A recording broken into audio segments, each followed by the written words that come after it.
Jermaine and Pyre to kind of endear themselves to each other, and maybe bring Pyre into the fold. She might become a member of the Voctaire. She might be a member of our team. She may just be someone who we help along the way and becomes, and we go back and maybe help her find some of her clan mates, or, her clan members or family members, find her tools and instruments and the book and so forth. And maybe she'll stick around and become a member of the Voctaire and join us. So it's kind of cool. It's getting to know her. Getting to know her was awesome. These moments are what make D&D great to me. I love all the combat. The combat stuff is fun. It's just, that's like the gravy to me. That's the icing on the cake. The cake itself to me is all this fun stuff that happens, the story that's being built.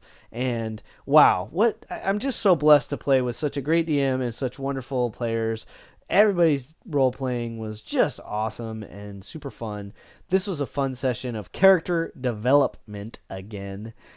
And, well, that's about it, I think. That was all the fun stuff that I remember happening that were meaningful to me and that I brought back with me from that session. And here we go. Session 20 this weekend. Can't wait. In the meantime, as I always say, hey, thanks for joining me. Appreciate you stopping by. Please like, subscribe, share the videos if you can. And regardless of any of that, keep rolling 20s.